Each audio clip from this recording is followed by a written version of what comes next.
Économie le Max sur i24 News. Bienvenue à tous. Au sommaire de cette édition, créer en 5 ans 2000 milliards de dollars d'activités économiques supplémentaires et des dizaines de millions d'emplois. Telle est l'ambition du G20 qui veut ainsi tourner la page de la crise mondiale.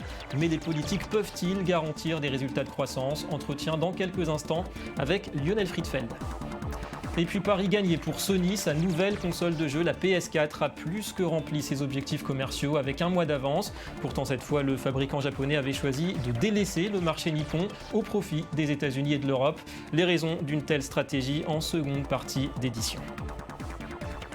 Voilà pour les titres, merci d'être avec nous. On commence bien sûr par un tour d'horizon de l'essentiel de l'actualité économique du jour. L'Ukraine à la une aujourd'hui, l'Ukraine engagée dans une course contre la montre pour éviter la faillite. Un président pro-russe destitué, son opposante libérée. Moscou risque fort du coup de couper les vivres à Kiev. Kiev qui réclame 35 milliards de dollars d'aide internationale.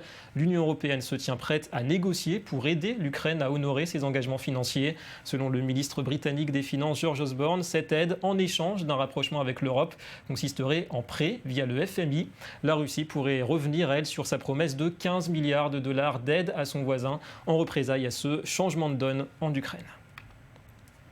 Un détour par l'Asie, la hausse des prix de l'immobilier a ralenti en Chine au mois de janvier et c'est la première fois que le phénomène se produit en 14 mois. Alors seraient-ce les premiers fruits de la bataille contre la spéculation engagée par les autorités il y a 4 ans? Toujours est-il que les prix moyens dans 70 grandes agglomérations chinoises ont augmenté de 9,6% le mois dernier en comparaison avec l'année 2013, avec janvier 2013. La hausse était de 9,9% en décembre. Pékin veut éviter à tout prix une bulle immobilière. En Europe maintenant, c'est l'événement de la semaine pour les amateurs de smartphones et d'objets connectés. Beaucoup de monde à Barcelone pour l'ouverture ce lundi du congrès mondial de la téléphonie mobile. Un grand absent, Apple, mais du moment tout de même puisque Samsung dévoile son nouveau modèle phare, le Galaxy S5. Sony a présenté l'un de ses concurrents, le Xperia Z2. Et puis Nokia se met à Android. Bref, une course à l'armement au niveau des spécificités techniques, avec aussi la montée en puissance des constructeurs chinois comme Huawei. À retenir en 2013, les ventes mondiales de smartphones, 968 millions d'appareils ont représenté 53,6% des ventes totales d'appareils mobiles, un chiffre en hausse de 42% en un an. Et 2013, année record également pour Volkswagen, le constructeur automobile numéro 1 européen, publie un bénéfice d'exploitation à 11,7 milliards d'euros, en hausse de 1,5% sur un an. 9,7 millions de véhicules ont été écoulés dans le monde, des résultats qui valident la stratégie du groupe allemand, qui a misé notamment sur une nouvelle plateforme modulaire, la MQB, apte à supporter tant des citadines que des familiales. Une mini-révolution industrielle et à la clé une réduction des coûts et plus de rentabilité. En parallèle, les ventes sur le haut de gamme sont aussi en hausse. Et puis un mot du 51e salon de l'agriculture qui se tient jusqu'au 2 mars à Paris, porte de Versailles. Un secteur en déclin. Il reste en France 480 000 exploitations agricoles en 2014. C'est 2 fois moins qu'il y a 20 ans. Et même si la baisse ralentit ces dernières années, eh bien 5 000 fermes ont disparu en 2013. On écoute le président de la Fédération nationale des syndicats d'exploitants agricoles. On a une demande alimentaire mondiale qui ne cesse de croître, à peu près 2 à 3% par an, alors qu'on assiste depuis quelques années en France plutôt à une forme de décroissance, moins 0,5 à moins 1% sur la même période. Donc, point numéro 1, mettre en marche avant, et point numéro 2, répondre de manière concrète et pragmatique à un certain nombre de questions qui tournent autour de l'emploi, qui tournent autour des normes, de la simplification administrative, mais aussi volonté de rassembler nos moyens pour moderniser, pour investir dans la filière. Le politique peut-il à lui seul impulser une reprise économique, fixer, garantir des taux de croissance? C'est à ce type de questions qu'ont tenté de répondre les ministres des Finances du G20. Réunis à Sydney durant le week-end, ils ont dit vouloir générer en 5 ans 2000 milliards de dollars d'activité économique supplémentaires et des dizaines de millions d'emplois pour tourner une fois pour toutes la page de la crise. De nombreux défis que nous résume Johanna Citruc. 48 heures de réunion et finalement un chiffre à retenir. 2 points de croissance supplémentaires d'ici 2018. C'est l'objectif fixé par le G20 réuni ce week-end à Sydney, en Australie. À eux seuls, ces pays représentent 85% de l'économie mondiale. Nous mènerons des politiques ambitieuses mais réalistes pour augmenter notre PIB, conjoint de plus de 2%, au-dessus de la trajectoire induite par les politiques actuelles au cours des 5 prochaines années. Un objectif qui représente plus de 2000 milliards de dollars et pourrait permettre la création de dizaines de millions d'emplois. Mais pour y parvenir, chaque pays devra mettre en place des réformes adaptées. C'est dans l'intérêt de chacun que la Chine mène les réformes économiques dont elle a besoin et de maintenir un taux de croissance qui est bon pour elle en termes de besoins du peuple chinois et bon pour l'économie mondiale. Si les prévisions de croissance mondiale sont revues à la hausse, 3,7% pour 2014 selon le FMI, elles restent fragiles et inégales, particulièrement dans les pays émergents. En cause, notamment, la réduction des achats mensuels d'actifs de la Réserve fédérale américaine. Avec moins de liquidités sur les marchés et la possibilité d'une prochaine remontée des taux américains, les investisseurs sortent leurs capitaux des pays émergents pour les rapatrier vers les États-Unis. Pour limiter ce phénomène, les banques centrales du G20 se sont engagées à communiquer clairement sur leur politique monétaire, mais aussi à prendre en compte leur impact sur l'économie mondiale. Les pays doivent échanger, être connectés. Grâce à l'interconnexion mondiale et à la croissance économique des pays émergents, il y a une solidité globale de l'économie pour faire face à l'instabilité future. Autre dossier abordé au cours du week-end, la lutte contre l'évasion fiscale. Le G20 a approuvé la norme d'échange automatique de données fiscales mise au point par l'OCDE. 42 pays se sont déjà engagés à l'appliquer et sa mise en place doit démarrer fin 2015. Voilà la laborieuse coopération internationale contre l'évasion fiscale. Alors on va revenir d'abord sur les objectifs assez surprenants de cette réunion du G20, doper la croissance mondiale, sortir enfin de la crise qui nous poursuit depuis 6 ans maintenant. Alors y croit-on vraiment dans les coulisses du G20 qui pèse à lui seul, on le rappelle, 90% du PIB mondial? Bonjour Lionel Friedfeld. Bonjour David. Notre analyste financier. Alors d'abord concrètement, à quoi s'est engagé ce week-end le G20? Est-ce que c'est plus que des belles paroles, ces 2 points de croissance mondiale dans 4 ans? En fait, cette réunion du G20 ciné a affiché un objectif, c'est plus 2% de croissance. Et cette croissance, elle est estimée par le Fonds monétaire international pour 2014 à 3,7%. C'est-à-dire que le G20 décide aujourd'hui de rajouter 2% de croissance jusqu'en 2018. Et c'est énorme, c'est quelque part l'équivalent de la création de richesse de 2000 milliards de dollars avec des millions d'emplois dans le monde. Et comment on y arrive à ce résultat? Alors, on y arrive par beaucoup de politiques macroéconomiques, mais véritablement le message du G20 à Sydney, c'est cette année de rajouter de la croissance. Et quand on regarde ce qui s'est passé dans le passé, notamment dans les réunions du G20 en 2010, c'était restructurer les dettes des États parce qu'il y avait trop de déficit public. Ouais. Quand on regarde ce qui s'est passé en 2012, ils se sont posé la question par rapport à la crise de la zone euro. Parce qu'on se souvient de la crise de la Grèce, de Chypre, de l'Espagne. On se demandait si la zone euro n'allait pas imploser. Cette année 2014, on veut mettre l'accent sur la croissance. Donc on veut tourner vraiment la page de l'austérité. Exactement, un message d'optimisme. Ouais. Alors le G20, on le rappelle, c'est 19 États plus l'Union européenne. Ce sont les plus grosses économies de la planète. C'est quand même un ensemble assez hétéroclite. États-Unis, Chine, Inde, Russie, Japon. Comment déjà on se met d'accord? Et est-ce que ce n'est pas perdu d'avance tous ces objectifs chiffrés qu'on a entendus? Alors effectivement, le G20, on le sait tous, mais c'est peut-être bien de le rappeler, c'est effectivement 19 pays plus l'Union européenne. Ça a été créé dans la fin des années 90 pour avoir une meilleure gouvernance, un meilleur dialogue entre les nations, ce qu'on appelle la gouvernance financière, pour que les gens, c'est-à-dire que les ministres, les présidents, chaque président de banque centrale puisse travailler main dans la main. Aujourd'hui, c'est un peu l'utilité même de ces grandes messes internationales qui est remise en cause. Effectivement, il n'y a pas de loi qui peut être passée, il n'y a pas de décret, mais en fait, c'est simplement des déclarations de bonne intention.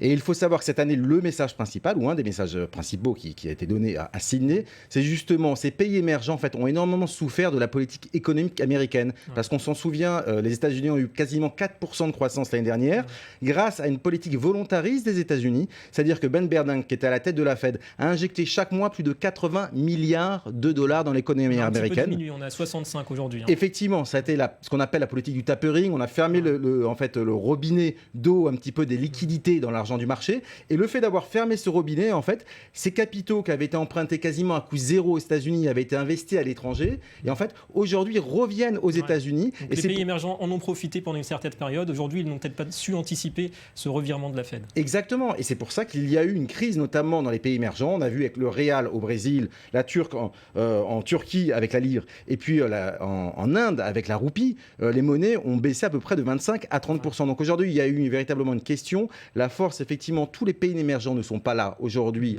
au G20 à Sydney, mais en tout cas, elles ont fait peser de leur voix, simplement, puisqu'il y a une déclaration d'intention, notamment vis-à-vis, pas pour les Américains, en disant attention, c'est bien de prendre des grandes politiques économiques, mais il faut regarder la globalité de l'économie parce que ça peut avoir des répercussions sur l'économie mondiale. Alors Lionel, en bref, un autre dossier sensible qui révèle, si besoin était, la difficulté, la complexité de s'entendre pour ces grandes puissances et la lutte contre l'évasion fiscale. Est-ce que les milieux financiers prennent au sérieux les initiatives ? Alors évidemment, et on l'a bien vu avec l'OCDE qui a défini simplement des formats en fait, d'échange d'informations entre États, entre administrations fiscales, pour les banques privées, banques commerciales. Aujourd'hui, le G20 a fait également une déclaration d'intention en disant qu'ils adoptaient les résolutions prises par l'OCDE, déjà ratifiées. Exactement, par 42 pays. Et donc aujourd'hui, on verra, ça va être mis en pratique à partir de 2015. Mais dans un avenir très proche, il va y avoir une plus grande coopération entre les États. On l'aura compris, ça va dans le bon sens tout ça. Merci Lionel pour tous ces éclairages. Merci. Et on passe à présent à notre second dossier. Il concerne la nouvelle PlayStation de Sony qui fait actuellement un carton à l'étranger. Alors faut-il y voir un effet positif du faible niveau du yen censé booster les exportations ? Une chose est sûre, en tout cas, Sony ne s'est pas trompé en donnant pour la première fois la priorité au marché occidental pour sa console de jeux vedette. Les objectifs de vente sont déjà largement dépassés avant même le lancement dans l'archipel nippon. 3 mois de patience. Après les États-Unis, l'Europe de l'Ouest et l'Amérique latine, la PlayStation 4 est enfin arrivée au Japon.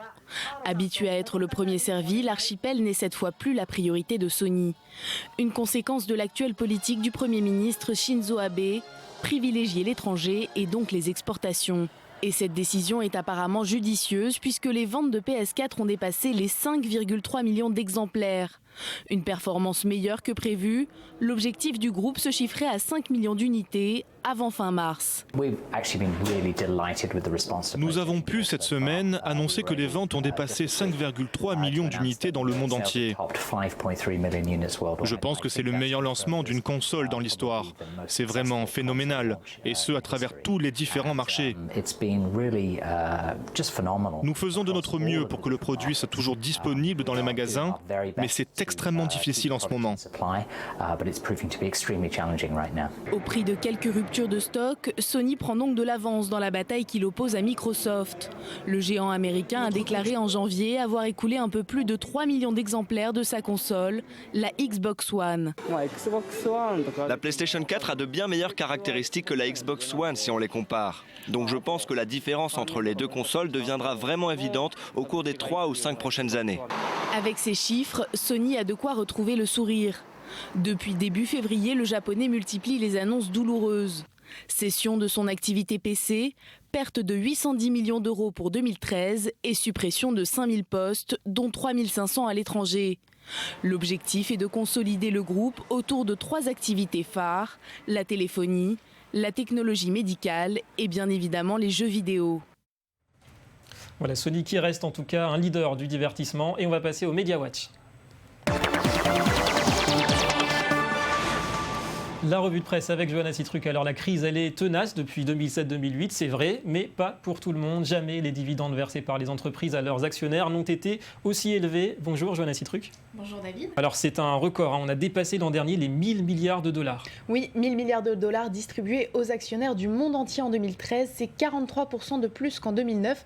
Et pour 2014, la croissance va s'accélérer. Et d'où proviennent ces dividendes ? De quel pays ? Alors principalement d'Amérique du Nord. Là-bas, les entreprises ont versé environ 340 milliards de dollars à leurs actionnaires. Ensuite, l'Europe hors Royaume-Uni. Et sur la troisième marche du podium, les pays émergents, principalement les BRICS, c'est-à-dire le Brésil, la Russie, l'Inde et la Chine. Mais quels que soient les pays, quelle que soit la région, les entreprises qui versent le plus de dividendes, ce sont les entreprises du secteur financier, près de 218 milliards de dollars en 2013. C'est une augmentation de 76% depuis 2009. Alors on reparle du G20, cette fois côté coulisses. Il faut croire que certains employés du personnel de sécurité n'ont pas suivi ces derniers temps l'actualité économique. Exactement, donc c'est une anecdote qui concerne Janet Yellen, la présidente de la Réserve fédérale américaine, donc une des femmes les plus puissantes du monde. Le problème, c'est qu'elle n'occupe ce poste que depuis février. Elle n'est donc pas encore très connue. Résultat, alors qu'elle s'apprêtait à rentrer dans le restaurant de l'Intercontinental, donc l'hôtel dans lequel se déroulaient les réunions du G20 ce week-end, une personne de la sécurité l'a arrêtée pour lui demander ses papiers pour vérifier son identité. Manque de chance, un journaliste du Wall Street Journal était là et il s'est empressé de tweeter tweeté ce qu'il venait de se passer. Alors ça lui apprendra au moins à suivre chaque numéro d'Économie le Mag. Alors Johanna, on termine avec WhatsApp. Après son rachat par Facebook la semaine dernière, l'application fait de nouveau le buzz grâce ou à cause d'un bug. Oui, samedi, WhatsApp était victime d'un bug de 3 heures pendant lesquelles les utilisateurs n'ont pas pu accéder à la messagerie instantanée. Mais depuis, le cofondateur de WhatsApp, Yann Koum, s'est excusé publiquement, expliquant qu'il y avait eu une défaillance du routeur. Mais entre-temps, les utilisateurs se sont rués sur une autre application, une application similaire qui s'appelle Telegram. Sur la journée de dimanche uniquement, près de 5 millions de nouveaux comptes ont été créés. Et en 48 heures, Telegram est devenue l'application la plus téléchargée de l'Apple Store dans près de 50 pays. Bon, c'est peut-être le moment de racheter cette application. Pourquoi pas. Merci Johanna et on vous retrouve demain. À demain. Et c'est la fin de cette édition. Merci à vous de nous avoir suivis. Économie le Mag revient dès demain sur i24 News avec notamment un coup de projecteur sur l'Ukraine. Quelles issues pour son économie? D'ici là, l'information continue. Restez avec nous.